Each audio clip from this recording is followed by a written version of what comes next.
एक बार वो सेमिनार में गए और एक सेमिनार में, वहां सेमिनार खत्म होने के बाद लोगों ने बोला भाई सर रतन टाटा के साथ फोटो खिंचाएं, तो सब लोग लाइन में खड़े हो गए।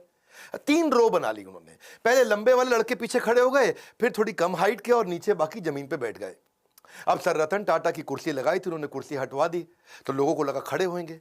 अब रतन टाटा जी खड़े हुए तो उनकी हाइट लंबी है, तो पीछे वाले छुप जाएं, पीछे जाके खड़े हुए तो रतन टाटा खुद छुप जाएं, तो वो आके खुद ही जमीन पे बैठ गए। 2 मिनट तक सन्नाटा हो गया, नीचे बैठे हैं। रतन टाटा बोला जल्दी फोटो खींच लो, ज्यादा देर नीचे नहीं बैठ सकता मैं। सर रतन टाटा है वो, विनम्रता की मूर्ति, विनम्रता से विश्वास तक। जब श्री नारायण मूर्ति जो कि इन्फोसिस के फाउंडर हैं, जब उनको बोला गया कि आप लाइफ टाइम अचीवमेंट अवार्ड दीजिए रतन टाटा को, और वो जब लाइफ टाइम अचीवमेंट अवार्ड देने गए तो अवार्ड देते ही उन्होंने पहले उनके चरण स्पर्श किए, उनके पांव छुए। ये हमारे देश की सभ्यता है, और सभ्यता से ज्यादा ये स्वयं सर रतन टाटा हैं कि कॉम्पिटिटर भी आके पांव छूता है। आप दोबारा बता दूं, ये टीसीएस चलाते हैं, वो इन्फोसिस चलाते हैं, आपस में कंपटीशन है। कॉम्पिटिटर भी जिसके पांव छुए वो है सर रतन टाटा। कोई भी गाड़ी दुनिया में चला सकते हैं, लंबरगिनी भी चला सकते हैं, लेकिन टाटा की सेडान गाड़ी चलाते हैं। इकोनॉमी क्लास में एयर एशिया के ट्रैवल करते हैं।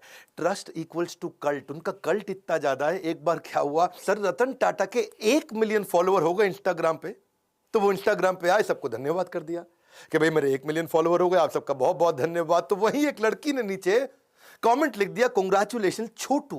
क्या छोटू?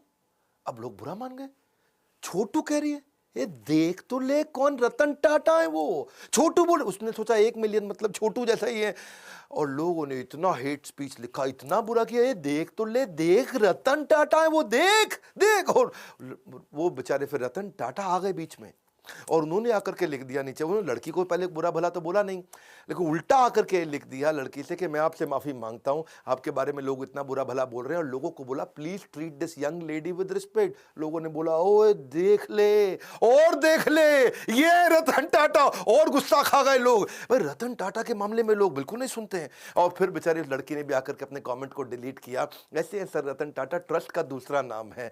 हजारों लाखों बातें रतन टाटा जी के बारे में गूगल पे लिखी हुई हैं, अगर उनमें से आधी भी सच हो तो दुनिया में सबसे ज्यादा ईमानदार आदमी की उपाधि उनको मिलनी चाहिए। वैसे रतन टाटा जी ने जो इंपैक्ट क्रिएट किया है वो तो शायद कोई भी ना कर सके, मैं तो कभी उसके तिनके का भी प्रयास ना कर सकूं, लेकिन रतन टाटा एक ऐसे रत्न है जिन्हें भारत रत्न भी पूर्ण रूप से परिभाषित नहीं कर सकता, लेकिन उनको फिर भी उनके सम्मान के लिए भारत रत्न जरूर दिया जाना चाहिए। उनके जीते जी तो जरूर दिया जाना चाहिए। अगर वास्तव में कोई भारत रत्न का अधिकार रखता है तो वो हमारे देश के असली रत्न है रतन टाटा। जीते जी उनको सम्मान देना चाहिए। आज वो 83 साल के हैं। जवाहरलाल नेहरू जी ने, मैं उनके खिलाफ नहीं हूं, लेकिन उन्होंने अपने रहते खुद को ही नॉमिनेट कराया था, भारत रत्न दिया था। इंदिरा गांधी जब प्राइम मिनिस्टर थी तो खुद को भारत रत्न उनको दिया गया था। आज अपने प्रधानमंत्री से हम प्रार्थना कर सकते हैं, आज हमारे को कैंपेन चलाना चाहिए। और कैंपेन क्या? Hashtag Bharat Ratna for Ratan Tata. Spelling जरा चेक कर लेना। ये हैशटैग कैंपेन आपको मेरे साथ चलाना, ये मेरा रिक्वेस्ट है आपको। अगर आप मेरे साथ हैशटैग कैंपेन